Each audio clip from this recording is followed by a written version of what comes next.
Hi, Dave Sobel here, host of the Business of Tech podcast on the show floor at GTIA's ChannelCon 2025.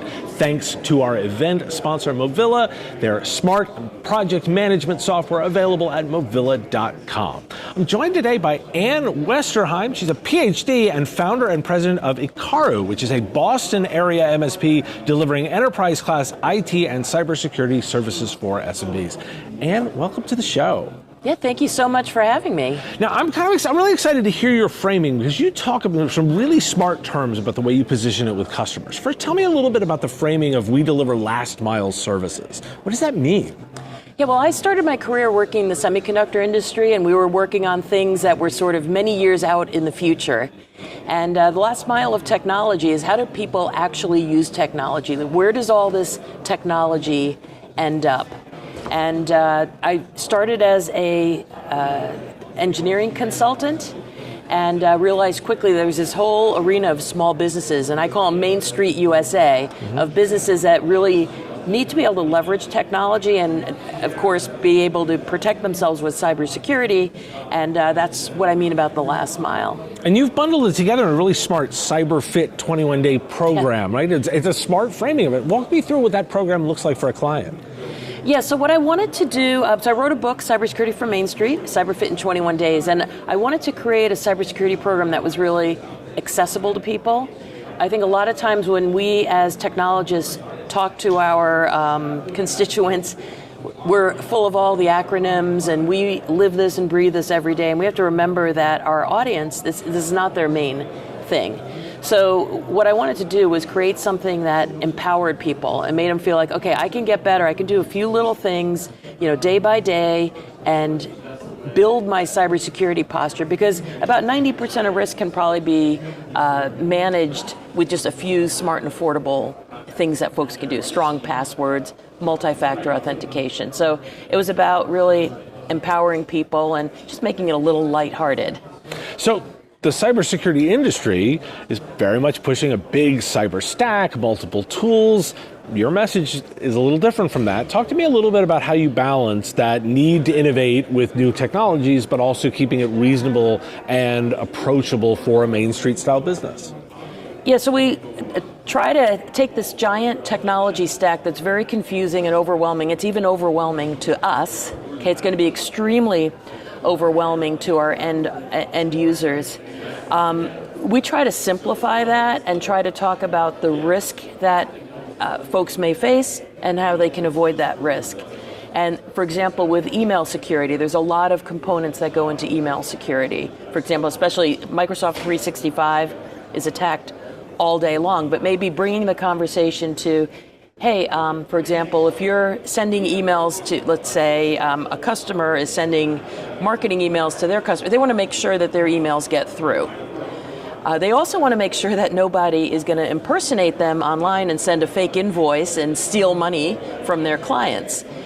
But they're not going to relate to, for example, what is DMARC. So we try to translate the technical things that are in the stack to things that folks can relate to, like, oh yeah, oh I get that. And then the light bulb goes off. And as much as we all love technology, we try to avoid speaking in really technical terms to the clients. So I'm dying to ask you a little bit more about that, the phishing and the AI and what's impacting that. You brought up the impersonation piece, and that was exactly where my head was going. Somebody like me, who's an online personality, has lots of video footage that can do. I mean, I use an AI clone in certain environments where it's needed. The Spanish version of my show comes out, it's all AI. But that's actually very doable for most people. How much are you starting to see AI being used, like particularly I'm thinking in phishing attacks, but even more broadly, how much are you starting to see that in the field? Yeah, well, AI is being used everywhere, and the old cybersecurity training adage was don't click on a suspicious email.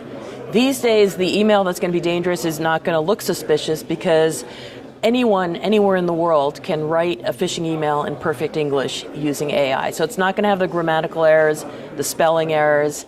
It's not going to look like a suspicious email. Also, we're finding in cybersecurity, we talk about the concept of shadow IT, where folks go out and use tools that aren't sanctioned by IT. They could generate security risks. Shadow AI is everywhere. So the reports show, more than half of people are using AI. Maybe the small business owner isn't using AI. Their people are using AI. That generates a whole new security risk in itself.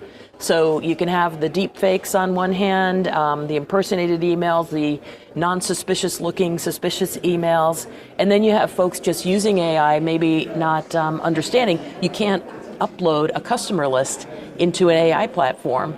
And so just having those conversations early with clients about, for example, an acceptable use policy. What are the ground rules at your company about how people are using AI? Oh, do you think no one's using AI? Well, we could look at some of the scans of data that we can collect about web traffic and all that. It's like, let's review this. Many of your employees are using this. A friend of mine who runs an MSP in another part of the country said he talked to his biggest client, and the client said, "We're never going to use AI. I would fire any employee right away who's using AI." It's like, it's already happening. So lots changing. And I was really fascinated with Sam Altman speaking recently, where he talked about some of the banks are using your voice is your password. Mm-hmm. Some of the big banks have done that. They got to change that right away, because even tiny, you're online all the time, but any small amount of voice that's in a video could be used to bypass some of the bank authentication. So they've got to act really fast as well. Yeah, we can see voice cloning with as few as 3 or 5 seconds. Yes, And the other story that I'm just tracking right now is the UK is rolling out age verification, and they're using photos, which can be defeated by a video game. There's actually the Death Stranding allows you to log in using that person's views. Get ready, AI-driven project automation isn't the future, it's here today. Movila offers a fully integrated intelligent platform that combines real-time risk management and remediation, smart scheduling, resource capacity management, and AI-enhanced project coaching. By pulling in data from PSA, CRM, calendars, tickets, and time tracking tools, Movila continuously recalculates schedules, flags delays, identifies overbooked resources, and guides users through fix-it steps, with templated and analytics to improve estimates over time. Businesses experience fewer cost overruns, up-to-date forecasting, smoother capacity planning, and more predictable on-time delivery, preserving margins and freeing teams to focus on the real work. Head to Movila.com, that's MOOVILA, to book a demo and see their AI-powered automation engine in action. But how real is AI for clients right now? Is it a lot of theory? You're talking to your clients all the time. How far along in that definition of process are they? I think the AI adoption right now is kind of early stages. And what we're seeing, again, like working with Main Street USA businesses, a lot of folks are experimenting with it. They're maybe on like ChatGPT or some of the common platforms. We've done a couple of workshops. So we typically do a webinar workshop once a month. And we've done 3 already in the past year and a half on AI. And I've been amazed at the folks who have signed up, who don't normally sign up for our other stuff, that they're really hungry for information. Right now, our approach is we want to be having those conversations about AI with our clients. We also want to make sure that they're thinking about the security implications. That's kind of our angle of you need to be aware of the security implications of AI, both on use within your company, about accidentally you can breach yourself, basically. Also educating folks about what they might see in phishing, the sophistication of the attacks that may come against a company. But so we're seeing a lot of interest out there. There's a lot of talk at this conference right now of, how do we monetize that? I think my number one goal right now is that I want our company to have a conversation about AI with our clients, and maybe it just starts with an acceptable use policy, something really simple, or educating on a few things they might use to enhance their business. So it's not a revenue conversation, but it's we're your technology advisor. We want you to have these conversations with us. And perhaps they're looking at some different solutions. We don't want them to implement something without a conversation with us, so we can talk about the security and make sure that everything's implemented properly. Gotcha. Do you think this is a big, heavy lift from where you're at, or like, is there a massive amount of framework, to build around this, or is this a logical extension of the pieces that you've got now, or you feel well positioned? Give me a little sense of how you're scoping that kind of work.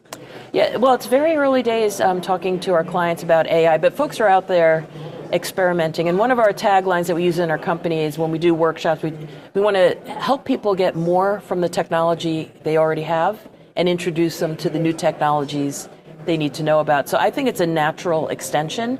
So, at our core, sometimes the word technology advisor is kind of overused, or trusted advisor, but we want to be the folks that they turn to ask the questions, to have the conversations.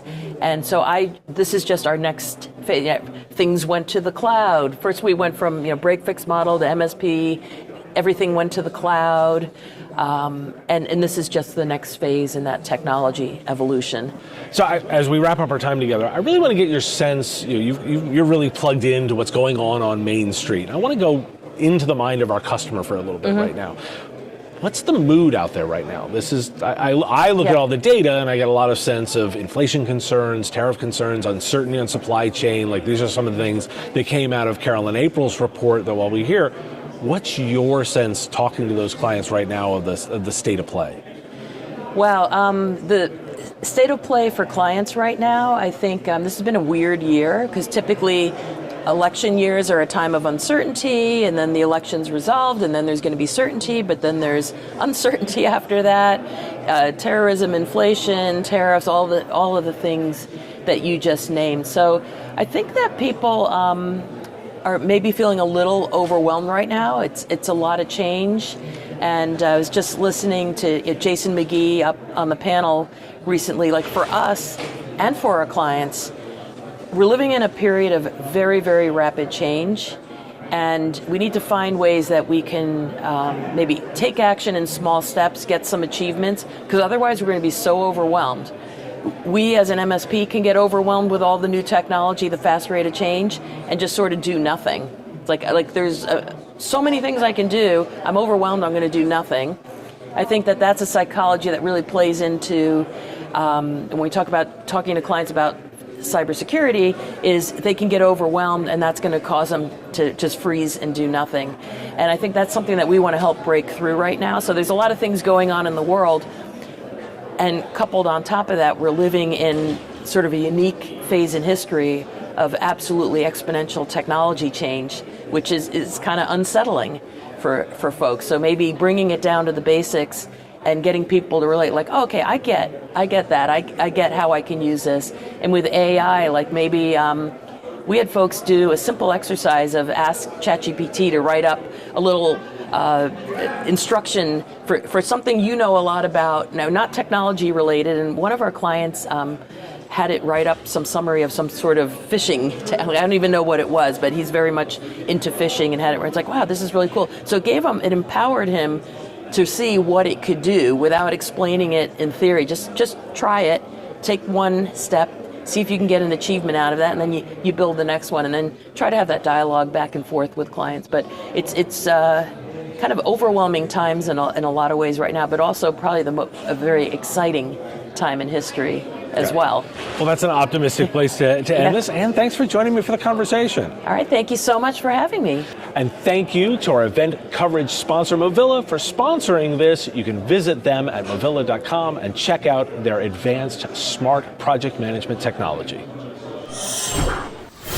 The Business of Tech is written and produced by me, Dave Sobel, under ethics guidelines posted at businessof.tech. If you've enjoyed the show, make sure you've subscribed or followed on your favorite platform. It's free and helps directly. Give us a review, too. If you want to support the show, visit patreon.com/MSP Radio, and you'll get access to content early. Or buy our Why Do We Care merch at businessof.tech. Have a question you want answered? We take listener questions, send them in, ideally as a voice memo or video to question@mspradio.com. I answer listener questions live on our Wednesday live show on YouTube and LinkedIn. If you've got a comment or a thought on a story, put it in the comments if you're on YouTube, or reach out on LinkedIn if you're listening to the podcast. And if you want to advertise on the show, visit mspradio.com movila.com/engage. Once again, thanks for listening, and I will talk to you again on our next episode. Part of the MSP Radio Network.